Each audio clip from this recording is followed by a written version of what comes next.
Sir ನಮಸ್ತೆ sir. ನಮಸ್ತೆ ಅಪ್ಪ. ನಿಮ್ಮ ಹೆಸರು? ಗೋವಿಂದಪ್ಪ. ಯಾವ ಊರು ಬರುತ್ತೆ? ಬಿಗ್ಲಿ ಬೆಂಜನಹಳ್ಳಿ. ತಾಲೂಕು? ಕೋಲಾರ. ಜಿಲ್ಲೆ? ಕೋಲಾರ. ಏನೇನು ಬೆಳೆ ಮಾಡ್ತೀರಾ ಸರ್? ನಾವು ಗಡ್ಡೆಕೋಸು, ಎಲೆ ಹೂಕೋಸು, ಹಾಂ ಹಾಂ, ಬೀಟ್ರೂಟು, ಹ್ಞೂ. ಇನ್ನೇನು ಬೆಳೆ ಮಾಡಲ್ಲ.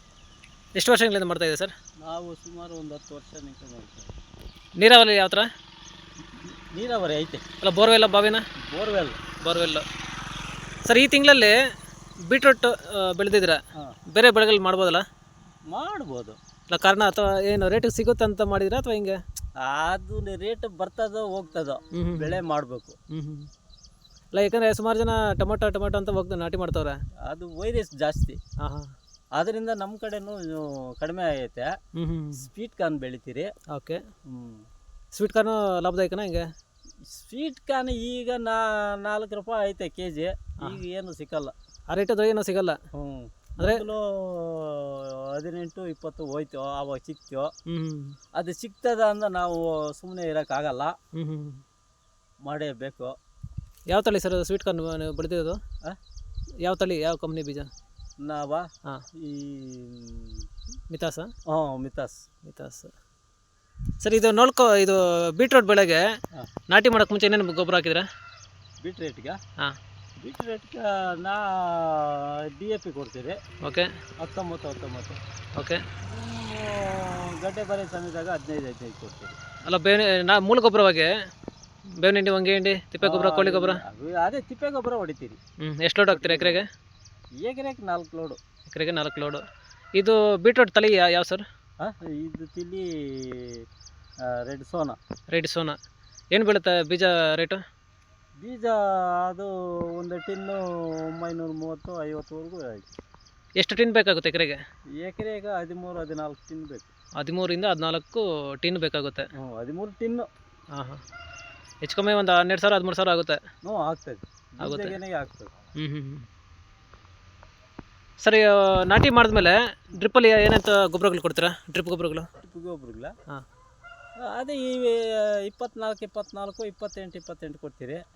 ಸ್ವಲ್ಪ ನಾರಲ್ಲಿ ಯೂರಿಯಾ ಹಾಕ್ಕೊಡ್ತೀರಿ. ಮತ್ತು 1261, 1305 ಬೂಸ್ಟು, SOP ಅವೆಲ್ಲ ಇಲ್ಲ. ಅವೆಲ್ಲ SOP ಅವೆಲ್ಲ ನಾವು ಇದು ಕೊಡಲ್ಲ. ಚಾಮಂತಿಗೆ ಹಾಕಿದರೆ ಅವೆಲ್ಲ ಕೊಡ್ತೀವಿ. ಚಾಮಂತಿಗೆ ಕೊಡಬೇಕು, ಅದಕ್ಕೆ ಕೊಡ್ತೀವಿ.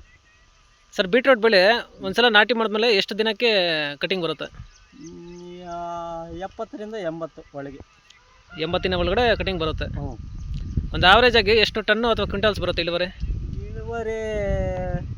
6 ಟನ್ ಚೆನ್ನಾಗಿ ಬಂದರೆ 6 ಟನ್. ಹಾಂ ಹಾಂ, ಮೇಂಟೆನೆನ್ಸ್ ಮೇಲೆ ಇನ್ನೂ ಜಾಸ್ತಿನೂ ಆಗ್ಬೋದು, ಕಡಿಮೆನೂ ಆಗ್ಬೋದು. ಆಗ್ಬೋದು.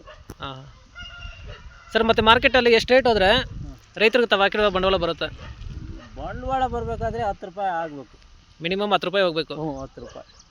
ಈ ತಿಂಗಳಲ್ಲಿ ಇವಾಗ ಮಾರ್ಚಲ್ಲಿ ತುಂಬ ರೇಟ್ಗಳು ಕಡಿಮೆ ಇದೆ. ಈಗ ಎಲ್ಲ ಮೇಲೆ ಬರೋದು. ಹಾಂ ಹಾಂ, ಲಾಸ್ ಆಗುತ್ತೆ. ಸರ್ ನೀವು ನಾಟಿ ಮಾಡಿದಾಗ ರೇಟ್ಗಳಿತ್ತಾ ಹಿಂಗೆ? ನಾಟಿ ಮಾಡಿದಾಗ 40 ರೂಪಾಯಿ ಇತ್ತು. ಓಹೋ, ಅವಾಗ ರೇಟ್ಗಳಿತ್ತು, ಅದಕ್ಕೆ ಹಾಕಿದ್ರೆ ಈಗ ಡೌನ್ ಆಗಿದೆ. ಈಗ ಮೇಲೆ ಬರ್ತಾ ಇದೆ. ಅಲ್ಲ ನಿಮ್ಮ ಅನುಭವ ಪ್ರಕಾರ ಇಷ್ಟು ರೇಟ್ಗಳು ಕಡಿಮೆ ಆಗೋಕ್ಕೆ ಕಾರಣ ಏನು? ಎಲ್ಲ ಜಾಸ್ತಿ ಬೆಳೆದಿದ್ದಾರೆ ಈಗ.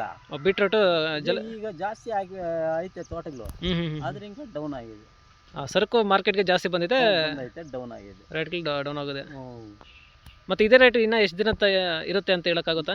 ಇದು ಇನ್ನು ಹೇಳೋಕ್ಕಾಗಲ್ಲ. ಮಳೆ ಹೊಡೆಯೋವರೆಗೂ ಹೇಳೋಕ್ಕಾಗಲ್ಲ. ಅಲ್ಲ ಕೆಲವು ವ್ಯಾಪಾರಸ್ಥರು ಇನ್ನೊಂದು ತಿಂಗಳು ಆದಮೇಲೆ ಸ್ವಲ್ಪ ಜಂಪ್ ಆಗೋ ಮೂಮೆಂಟ್ ಇದೆ ಅಂತ ಹೇಳ್ತಾವ್ರೆ. ಅದೇ ಒಂದು ತಿಂಗಳು ಆದ ಮಳೆ ಸ್ಟಾರ್ಟ್ ಆಗಿದೆ ಅಂದರೆ ಜಂಪ್ ಆಗ್ತದೆ. ಸರ್ ಬೀಟ್ರೂಟ್ ಬೆಳೆಗೆ ಸ್ಟಾರ್ಟಿಂಗಿಂದ ಎಂಡ್ವರೆಗೂ ಎಷ್ಟು ಖರ್ಚು ಬರುತ್ತೆ? ಬೀಟ್ರೂಟ್ಗೆ ಬರ್ತದೆ ಎಕರೆಗೆ ಬರ್ತದೆ ಒಂದು 30-40 ಸಾವಿರ. ಹಾಂ ಹಾಂ, ಗೇಟ್